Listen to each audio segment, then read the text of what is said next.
Meus caros, eu não sei vocês, mas com o tempo eu fui ficando velho e fui começando a entender por que que certas coisas são feitas de certas maneiras, tá? É aquele clássico caso, quando você é jovem, seu pai é seu herói. Quando você é novo, criança, seu pai é seu herói. Depois você vira adolescente, seu pai é o vilão. Depois você começa a crescer, ficar adulto, você começa a olhar e falar assim, não, tudo que eu não quero é ser como meu pai. Depois você fala, bem, o que meu pai fez de certo, eu gostaria de repetir. O que ele fez de errado, eu não gostaria de fazer. Aí quando você chega na minha idade, você fala, pô, meu pai estava certo em tudo. Claro, nem sempre é assim, mas vocês estão me entendendo. Com o tempo a gente começa a aprender a respeitar algumas tradições e começa também a entender por que que certas coisas estão lá e por que que essas coisas se propagam no tempo, tá? E uma delas, obviamente, hoje eu vou falar o quê? É o casamento. Especificamente o rito do casamento, tá? O rito do casamento católico, que querendo ou não é a base de todos os outros ritos de casamento que a gente conhece, né, na cultura ocidental, que é essa troca de alianças, troca de promessas, enfim, foto, pode beijar a noiva, esse tipo de coisa, né? Então isso daqui não é uma defesa do rito católico de forma religiosa aqui, né? Não vou ser aqui proselitista de defender a minha fé, mas o que eu quero falar com vocês é que na base disso tem um conhecimento psicológico muito interessante, principalmente naquele rito do alegria, tristeza, saúde, doença, riqueza, pobreza. É sobre isso que eu quero falar, porque tem coisa ali que a gente não pensa, mas é necessário conversar. Tá bom? Mas vamos lá, para não me enrolar, antes que eu comece a falar aqui sobre o rito e a gente se comprometa, rito, compromisso, entendeu? Quero falar para vocês que na segunda-feira que vem, dia 12, às 8 horas da manhã, estarei aqui na primeira live da Semana do Bom Senso. Então, dia 12, 13, 14, 15, 16, são 5 dias, eu estarei com vocês aqui todo dia às 8 da manhã. Por quê? Porque vai ser a Semana do Bom Senso e vai ser o lançamento da segunda turma do projeto Minha Vida com Bom Senso. Então, se você se interessa, você quer começar o ano com o pé direito, quer que esse ano seja mais leve, mais sincero e com mais bom senso, tá? Porque você olhou 25 e falou, meu, foi só treta, só problema, então eu te convido a estar aqui comigo. Essas lives vão ficar gravadas, mas esteja ao vivo comigo, tá? E para acabar com esse negócio de gatilho de venda e tudo mais, desde segunda-feira vão estar abertas as vagas para a segunda turma do projeto Minha Vida com Bom Senso. Então, se você já ouviu eu falar sobre esse projeto, se você já se interessou ou se você quer uma vida melhor em 2026, esteja comigo nessas lives, tá? E se você quiser saber mais informação ainda, dá um passo a mais já para garantir um lugar e já estar mais informado, aqui embaixo tem um grupo aberto do projeto Minha Vida com Bom Senso.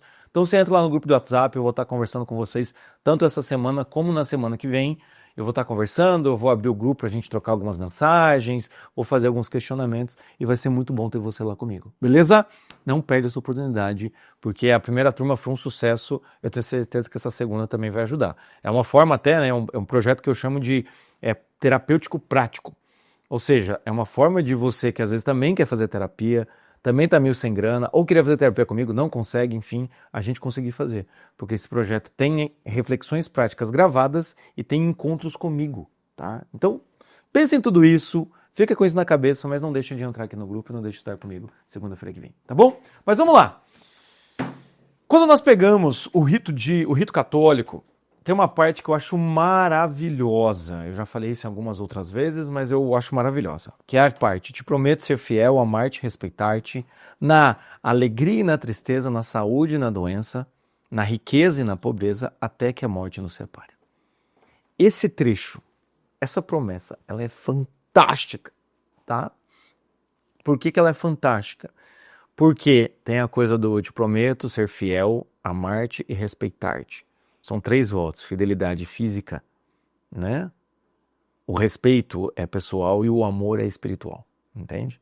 Então é algo maravilhoso ali, em todos os âmbitos da pessoa está prometendo, né? Que vai realizar. E é até que a morte vos separe, ou seja, um vínculo que o eu de hoje, eu já falei isso numa live, o eu de hoje tem a coragem para superar a covardia do eu futuro, para superar toda a covardia. Hoje eu prometo que eu vou ficar até o final da vida. Então isso é maravilhoso. Mas eu não quero falar sobre isso hoje. O que eu quero falar sobre isso é a questão da alegria, tristeza, saúde, doença, pobreza, riqueza. O pobreza, riqueza, muitas vezes não se fala, algumas vezes se fala, mas eu coloquei aqui também porque tem essa oposição que é muito importante. Por que eu acho interessante isso? Você já pensou que Por que eu tenho que prometer ser fiel, amar e respeitar na alegria? Por que eu tenho que ser fiel, amar e respeitar na saúde? E por que eu tenho que fazer também esses votos na riqueza? Na alegria, não deveria ser fácil ser fiel, amar e respeitar? Oh, tô feliz com a minha esposa, por que eu tenho que fazer uma promessa? É na tristeza que o calo aperta, não é mesmo? É na doença que você pensa, será que eu fico ou não fico com a pessoa? Entende? É na pobreza que muito casal se separa, a gente sabe disso.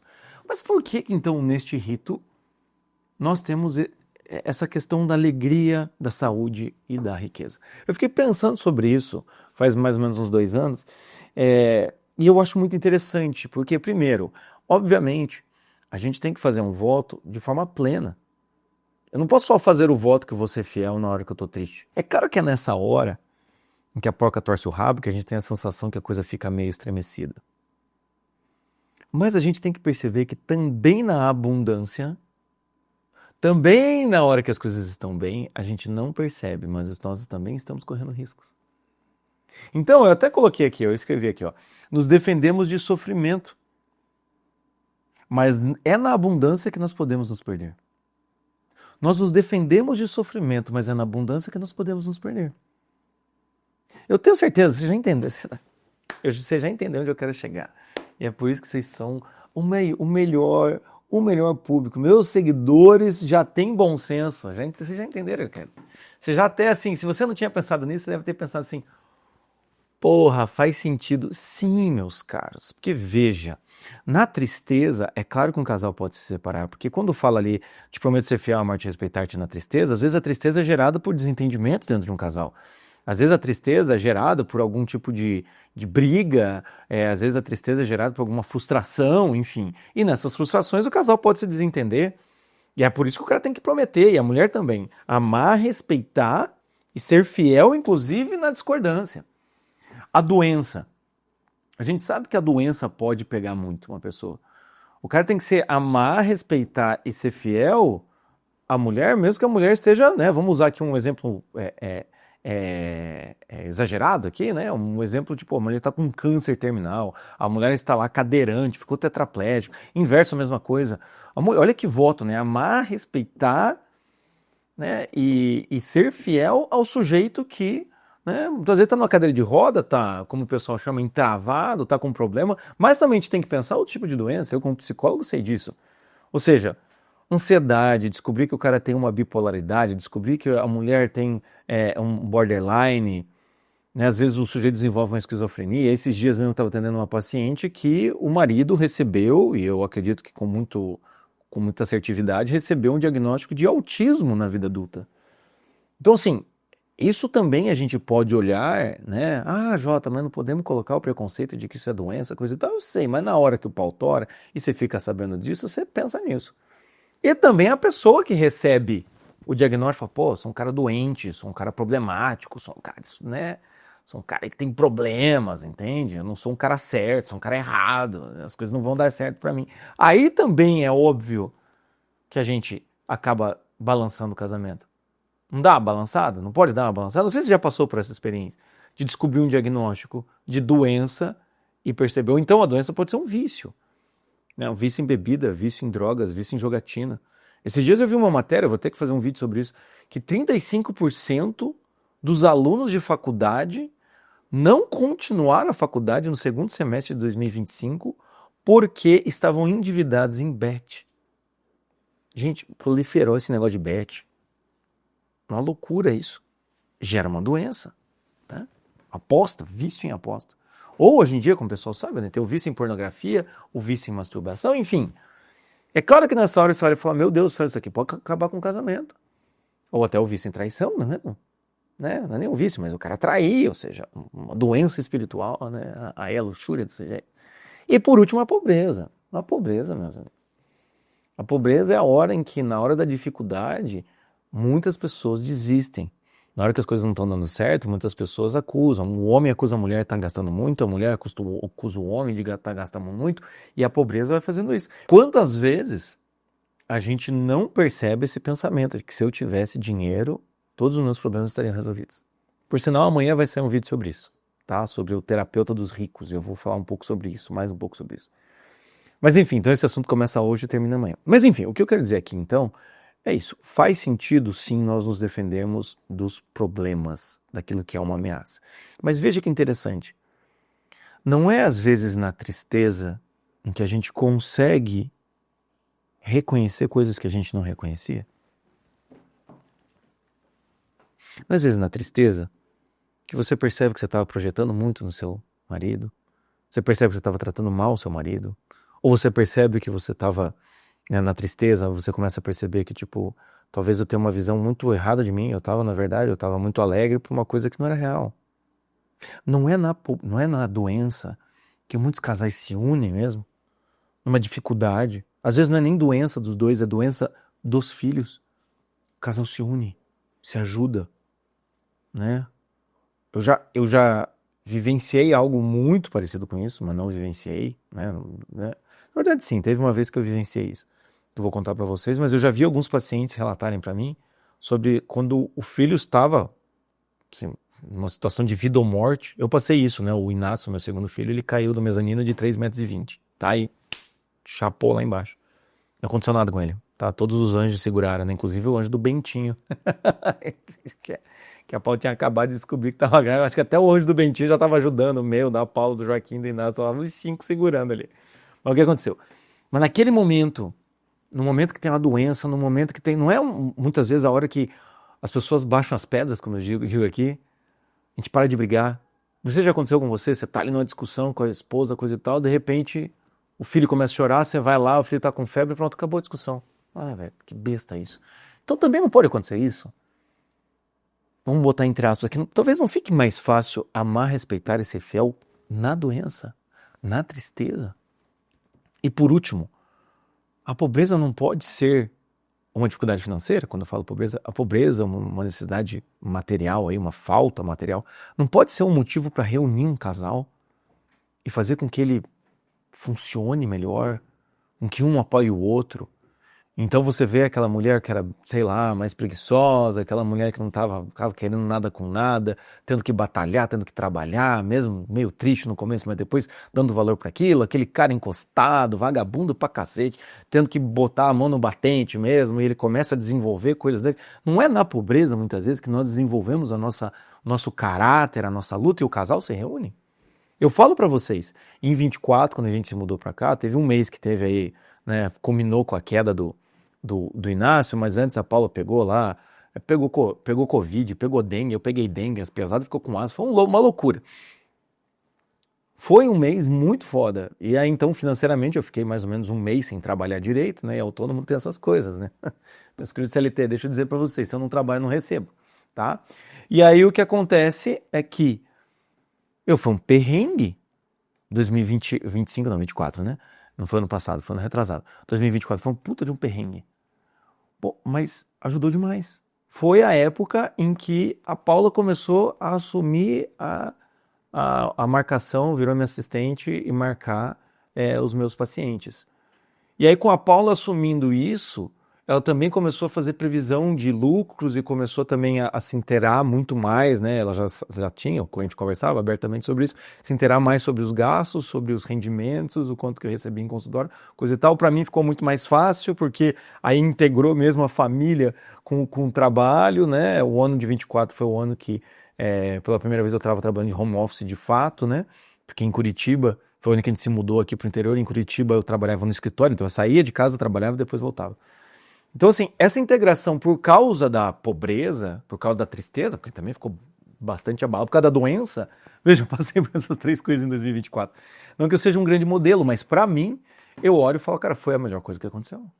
Molda o nosso caráter. Então, a primeira coisa que eu quero falar para vocês é, parem de, no relacionamento, achar que tristeza, doença, ou então pobreza, ou então dificuldade, no final das contas é o resumo disso, parem de achar que isso é algo que vai atrapalhar a realidade de vocês. Às vezes, como diz o Viktor Frankl, muita gente que entrou no campo de concentração saiu de lá muito melhor. Então, a primeira coisa é isso, né? O sofrimento molda o caráter. E é nesse teste com o mundo que muitas vezes a gente descobre, nós mesmos nos descobrimos, não é mesmo? Porém, como eu disse, não era sobre isso que eu queria falar, é sobre o outro lado. Então, se eu estou falando para vocês, parem de achar que isso é ruim, pelo outro lado, a alegria, a saúde e a riqueza, parem de achar que isso é bom. Mas Jota, fala minha senhora. Jota, como é que eu vou achar que a felicidade é ruim? Como é que eu vou achar que a saúde é ruim? Como é que eu vou achar que a riqueza é ruim? Por uma questão muito simples. Eu não quero que você fique desconfiado disso, mas eu quero que você fique atento. O que eu percebo hoje em dia é que as pessoas elas perderam a capacidade de estarem atentas às suas vidas. Elas estão preocupadas com as suas vidas. Elas estão tensas com as suas vidas e não mais atentas. A atenção é aquela questão, é aquela postura que muitas vezes um pai tem com seus filhos. As crianças estão brincando ali, eu estou olhando para eles. Eu não estou preocupado. Será que tá tudo bem? Ai, meu Deus. Não, isso é preocupação. Isso é uma apreensão. Ai, meu Deus, tomara que dê tudo certo, coisa e tal, bababá. Não, você está atento, eu estou olhando. Entende? Vamos ver como vai se desenrolar. Então, é isso. Nós temos que estar atentos à alegria, à saúde e à riqueza. Por quê? Eu já vi muito casal ter problema na alegria. Como assim, Jota? Fácil. Um deles está feliz. Um deles está alegre. Um deles está contente. Por quê? Porque a casa em que eles estão está boa, o dinheiro que eles têm está bom, a vida que eles têm está ótima. O outro, não. E o outro começa a se incomodar com a alegria. O marido se incomoda com a alegria da esposa. A esposa se incomoda com a alegria do marido. Muitas vezes, essa alegria do marido ou da esposa é porque o quê? Eu amo um marido. Tem um vínculo social legal, sai com os amigos, joga futebol lá na terça-feira, toma cervejinha com os amigos no final de semana. Tá ótimo. A mulher não. Ela brigou lá com os amigos dela. Ela não tem ninguém. A alegria começa a ser um problema. E então como que lidar com isso? Assim como do outro lado, a tristeza de um pode ser um problema, a alegria do outro pode ser um problema. Aí começa a desconfiança. Não, por que ele tá tão feliz assim?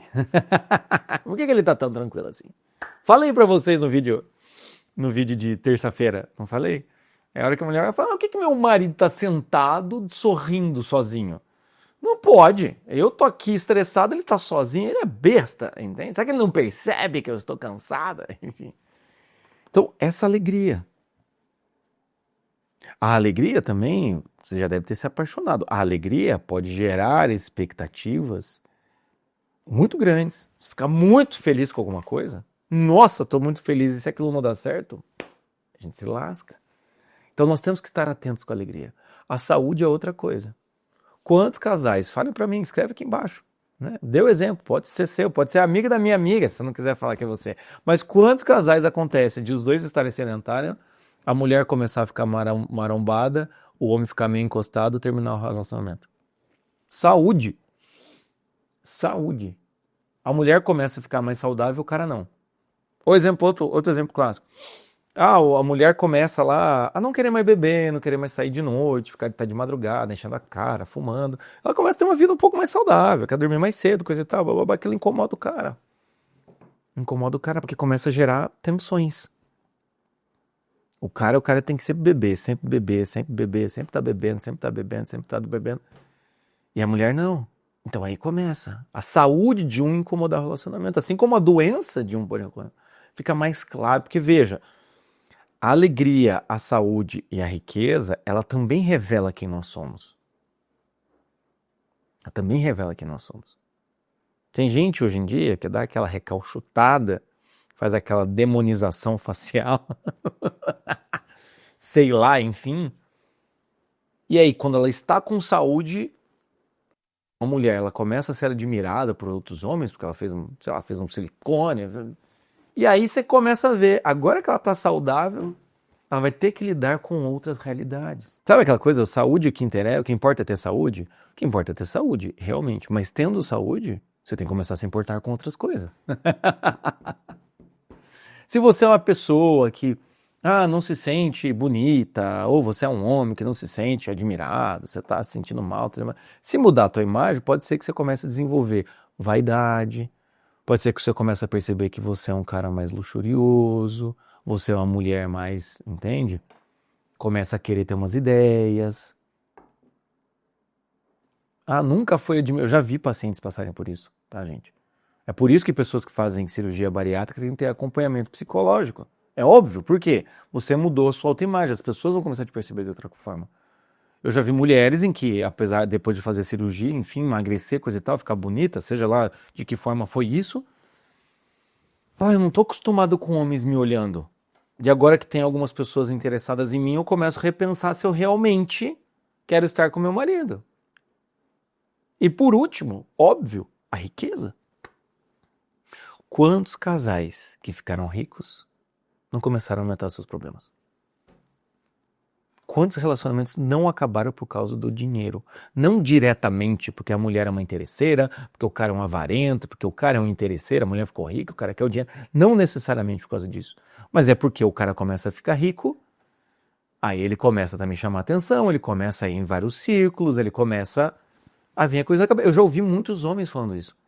Pô, agora que eu tô rico é foda, porque quando eu tinha 20 anos e casei com a minha mulher, a gente tinha uma realidade. Hoje eu sou empresário, eu ganho, sei lá, 10 vezes mais do que eu ganhava, eu tenho um carro, aí as mulheres começam a olhar pra mim, eu tô sarado, pá, e agora eu tenho que lidar com isso. Tem. Por isso que eu disse no começo, quando a gente é jovem, quando a gente não presta atenção, tem a mentalidade jovem, a gente não entende por que as coisas funcionam dessa maneira. É por isso que no rito tá, promete ser fiel, amar-te, respeitar-te na alegria, na saúde e na riqueza. Na riqueza. O dinheiro, a gente vai falar sobre isso amanhã também. Amanhã eu vou fazer um vídeo sobre um terapeuta de ricos, né? Ou seja, ele fala sobre a abundância, né? O malefício da abundância. O dinheiro é um problema dentro do casal. Porque, veja só, tanto a alegria como a saúde, como a riqueza, pode começar a fazer isso com o casal. O cara começa a ganhar dinheiro, ele começa a ficar rico, aí ele começa a ser mais compromissado, e ele começa a entrar nessa roda, né? Da coisa de querer ganhar um pouco mais de dinheiro, um pouco mais de dinheiro, um pouco mais de dinheiro, aí ele começa a afastar da família, ele já não tá mais em casa, antes ele almoçava em casa, mas, entende? E aí ele já começa a afastar da família, ele compensa com viagem cara, com joia pra mulher, com brinquedo pra criança, mas ele não tá presente, de repente a mulher já também tá indo pro lado dela, ela começa a ter o grupo dela, ela começa a fazer as viagens com as amigas dela, onde ela quiser, ela compra o que ela quiser e assim por diante. Então veja, nós temos que ficar atentos. É claro que na tristeza, na doença e na pobreza, é claro que nesses 3 pontos nós estamos atentos. Porque isso é visivelmente algo, um sofrimento que precisa ser mudado. Agora, na alegria, na saúde, na riqueza, é algo que nós temos que ficar atentos também. Porque senão, daqui a pouco você acaba se perdendo por isso. Porque veja só, a sensação que me dá é que nós somos programados para a felicidade. Somos programados para sermos felizes. Então, quando nós estamos felizes, está tudo bem. A gente baixa a guarda. Quando nós estamos com saúde, não tem problema não, a gente não liga muito para as coisas. Não, tô bem, tô legal, tô bacana, não tem problema comer um docinho, não tem problema comer um negócio, não tem problema, a gente não liga. Entende? Tô com uma dorzinha aqui, mas logo passa. Quando a gente tá rico também. Eu não sei como é que é estar rico, mas enfim, deve ser legal. Os poucos momentos em que eu me senti rico, os poucos momentos que eu me senti rico, mas pô, fantástico. Qualquer coisa eu pago. Não tem problema não, tá? Por quanto eu pago? E a gente abaixa a nossa guarda, principalmente a nossa guarda moral. A gente vai diminuindo essa habilidade de distinguir o certo e o errado. A gente vai distinguindo. Porque na necessidade, você percebe, é um teste para o homem a necessidade. O pai e a mãe que estão sofrendo por falta de dinheiro, você vê. Se os dois estão engajados, você vê que os dois, beleza. Até na pobreza a gente continua querendo estar junto e a gente vai fazer isso acontecer. Até na doença, mesmo na doença, alguém está passando por uma dificuldade, a gente continua junto e a gente vai fazer acontecer. Beleza, tá triste, não tá legal, mas não é motivo para se separar. Vamos lá. Como diz minha esposa, eu te amo, mas tenho vontade de arrancar sua cabeça fora. Então, é isso. É visível, assim, parece que é um convite explícito da vida. Vai ficar ou vai abrir mão? Pede para sair. É isso. Mas, do outro lado, é um negócio um pouco mais volúvel. Entende? E não se esqueça, né? Adão e Eva viviam muito bem no paraíso. Eles estavam em contato com Deus direto, com certeza eles estavam felizes, eles estavam com saúde e eles tinham, né, nos parâmetros dele, muita riqueza. Tinha um mundo inteiro para eles, entende? Veja, foi na abundância que a cobra ofereceu um pouquinho mais. Então, às vezes é isso. O cara que tá rico, pô, mas uma mulher um pouquinho mais nova, um pouquinho mais legal, um pouquinho mais... Entende? O cara tá com saúde, a mesma coisa. Ah, às vezes, alguém que corra comigo, quanta gente não faz isso, né? O cara começa a correr, a mulher meio que não consegue acompanhar o cara nos horários da corrida, de repente o cara tá amigo da galerinha da corrida, e daqui a pouco o cara troca a mulher por uma parceira de corrida. Entende? Quantas vezes não é isso, né? Você tá feliz, você tá alegre, a hora que você tá lá alegre, fala, quer saber? Que se lasque, entende? Às vezes tem esse tipo de coisa. Mas enfim, é isso, meus caros. Fez sentido pra você? Não fez sentido pra você? Se o que eu tô falando aqui pegou e falou, nossa, Jota, vivenciei isso, queria conversar melhor, será que eu consigo marcar horário com você? Claro que você consegue. Aqui embaixo tem um link, marca horário comigo. Pode ser o de terapia, que é de 1 hora e a gente faz a terapia, como costuma ser, ou então você pode fazer um atendimento pontual, que é um atendimento de 1 hora e meia. Muita gente faz terapia, vem conversar comigo para tirar uma dúvida e tudo mais, e tem muita gente que, antes de começar a terapia comigo, faz um atendimento de 1 hora e meia para poder ver se dá liga, né? E aí, então, a gente dá sequência. Então, mande uma mensagem, você vai falar com a Paula, como eu acabei de falar aqui, e então vocês marcam o horário, tá bom? E outra coisa, não se esqueça, segunda-feira, 8 horas da manhã, eu estarei aqui, Semana do Bom Senso, todos os dias, 8 horas da manhã. Se você não está acostumado a acordar esse horário, acorde para me ver. Se você está acostumado, deixa um alerta, tá? Liga a sineta aqui, porque daí você já não perde nenhuma dessas lives. Beleza? É isso, meus caros. Muito bom te ver, tá? E espero te encontrar muito em breve e compartilhe a palavra do bom senso aos corações que precisam. É isso, um abraço, tchau, tchau.